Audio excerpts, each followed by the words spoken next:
അങ്ങനെ ഞാനും ഉണ്ടാക്കി നമ്മുടെ ഇഡ്ഡലി ചെമ്പിലെ വൈറൽ സാൻഡ്വിച്ച്. കാണുന്ന പോലെയല്ല, നല്ല ടേസ്റ്റിൻ്റെ. നോമ്പ് തുറക്കാനൊക്കെ നമുക്കൊരു സാൻഡ്വിച്ച് കഴിച്ച് കഴിഞ്ഞാൽ നമ്മുടെ വയറ് നിറയും. ഇഡ്ഡലി ചെമ്പിലേക്ക് ഉപ്പും കുരുമുളകും കൂടെ പുരട്ടി വെച്ചിരിക്കുന്ന ചിക്കൻ പീസുകൾ വെച്ച് കൊടുക്കാം. അല്പം വറ്റൽമുളകും വെളുത്തുള്ളിയും 2 കോഴിമുട്ടയും കൂടെ പൊട്ടിച്ച് നമുക്ക് ഇഡ്ഡലി ചെമ്പിൽ വെച്ച് അല്പനേരം ഒന്ന് ആവി കയറ്റി വേവിച്ചെടുക്കാം. അപ്പോഴത്തേക്കും നമ്മുടെ വെജിറ്റബിൾസൊക്കെ നമുക്ക് അരിഞ്ഞെടുക്കാം. നമ്മുടെ കയ്യിൽ എന്ത് വെജിറ്റബിൾസ് ആണോ ഉള്ളത് അതെല്ലാം അരിയാം. എൻ്റെ കയ്യിൽ ക്യാപ്സിക്കവും ക്യാരറ്റും ഒരു സവാളയുടെ പകുതിയും അത്രയാണ് ഞാൻ എടുത്തിരിക്കുന്നത്. അപ്പോഴത്തേക്കും നമ്മുടെ ചിക്കനൊക്കെ ഇവിടെ റെഡിയായി വന്നിട്ടുണ്ട്.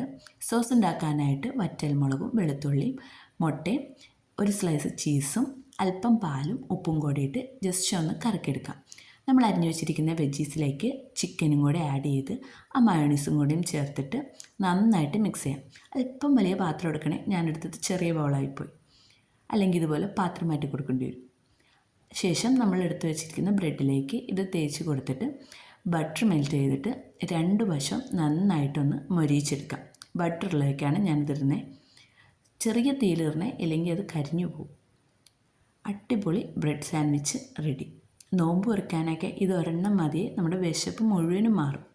വീഡിയോ ഇഷ്ടപ്പെട്ടെങ്കിൽ സബ്സ്ക്രൈബ് ചെയ്യാൻ മറക്കല്ലേ.